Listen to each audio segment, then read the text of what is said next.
Dan untuk membahas terkait kecelakaan ini, kami telah bergabung dengan Ketua Komite Nasional Kecelakaan Transportasi atau KNKT, Suryanto Cahyono. Selamat sore, Pak Suryanto. Selamat sore, Mbak. Baik, Pak Suryanto, dari hasil olah TKP disebutkan tidak ada jejak pengereman di lokasi. Apa artinya, Pak Suryanto? Sebenarnya kita akan menemukan jejak pengereman 200 meter sebelum lokasi kecelakaan, Mbak.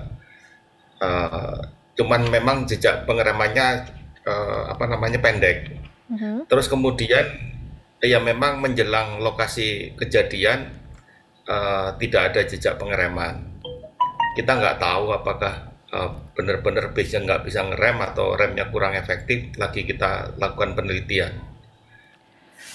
Baik, selain itu apakah ada fakta baru lain yang ditemukan dalam olah TKP siang tadi, Pak? Ya, jadi dari olah TKP di tempat kejadian, kami sempat mewawancarai orang yang pertama kali menolong. Jadi para korban ini yang meninggal dan luka berat itu umumnya mereka terlempar keluar dari base. Nah, ini kami juga sedang menyelidiki kenapa kok mereka sampai terlempar keluar dari base. Itu yang akan kita fokuskan juga. Katakan kecelakaannya terjadi, apakah korban-korban tersebut perlu sampai terjadi fatalitas. Ini yang kita akan pelajari dan kita akan berikan rekomendasi. Tapi dari peninjauan lokasi tadi kita menemukan bahwa memang di daerah tersebut kemiringan atau turunannya cukup tajam dan cukup panjang. Nah, ini mungkin juga akan menjadi bahan untuk kita analisa di dalam menentukan apa penyebabnya dari kejadian ini. Artinya sejauh ini untuk penyebab pasti kecelakaan belum bisa diketahui, Pak?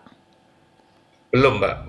Kita masih mengumpulkan bukti-bukti di lapangan dan kita akan besok teman-teman akan ke tempat perusahaannya untuk meminta roster dari perusahaannya mengenai penugasan dari pengemudi ini. Apakah pengemudi ini cukup mempunyai istirahat yang baik sebelum mengemudikan dan bagaimana roster atau schedule penugasan seminggu sebelum terjadinya kecelakaan ini.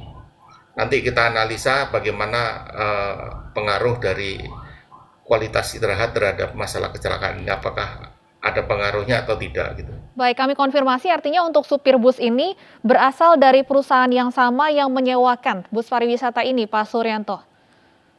Iya. Disebutkan sebelumnya bahwa diduga pengemudi ini tidak mengetahui medan. Apakah sebelumnya memang pengemudi ini tidak pernah melewati wilayah ini sebelumnya? Kami belum tahu, Mbak. Kami baru akan besok ke tempatnya perusahaan ini untuk menanyakan hal itu. Baik, kalau untuk kondisi bus sendiri, Pak, apa yang ditemukan pada saat di lokasi kejadian? Di lokasi kejadian kita menemukan bahwa atap bus itu mengalami deformasi atau mengalami gepeng lah istilahnya, atau deformasi yang sangat sangat banyak atau deformasinya sangat parah, sehingga apakah ini juga berkaitan dengan menyebabkan para penumpang itu terlempar keluar. Jadi kita juga lagi mempelajari kenapa deformasinya begitu parah akibat dari benturan tersebut. Nanti kita akan melakukan analisa, mungkin hal ini juga akan menambah pengetahuan kita tentang kenapa fatalitasnya terjadi begitu fatal. Ya, tadi disebutkan kebanyakan korban meninggal ini karena terlempar dari dalam bus. Apakah kondisi dari kursi penumpang sendiri ini masih menempel di dalam bus, Pak?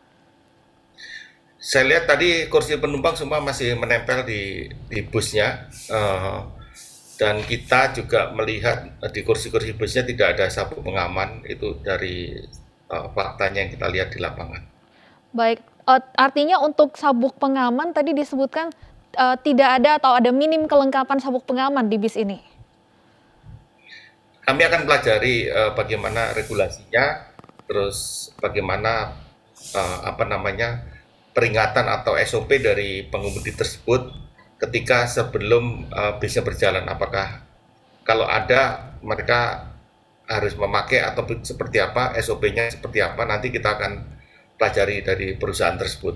Baik, kapan rencananya pemeriksaan untuk pihak dari perusahaan penyewa bus pariwisata ini, Pak? Besok, Mbak. Baik, Pak Suryanto mengingat bahwa supir bus meninggal dalam peristiwa ini, apakah ada potensi bahwa tetap akan dijadikan tersangka, Pak? Wah, itu kami tidak ikut-ikut, Mbak. Itu mungkin kewenangan dari kepolisian. Tapi yang penting bagi kami ke depan ini, kita ingin minta para pengelola bis pariwisata ini untuk tempat-tempat yang cukup ekstrim Mhm. itu agar memang diyakinkan bahwa pengemudi-pengemudinya kompeten untuk melayani daerah-daerah tersebut. Jadi kita juga menginginkan kalau ada klasifikasi dari pengemudi, klasifikasi A, B, C itu. Kalau C itu mungkin mereka wisata di dalam kota, B itu di tempat-tempat yang datar, kalau A itu mungkin di tempat-tempat yang ada pegunungan atau naik turun, sehingga apa namanya, hal ini bisa mengurangi fatalitas ketika mereka melakukan perjalanan yang cukup apa namanya, cukup ekstrim. Baik, Pak Suryanto, terakhir saya ingin kembali menegaskan apakah dari hasil temuan sementara di lapangan, artinya bus ini masih dalam tanda kutip kondisi yang layak untuk beroperasi? Layak itu ada dua hal, Mbak, Mhm. secara administratif dan secara teknis. Nah, ini dua-duanya sedang kami pelajari.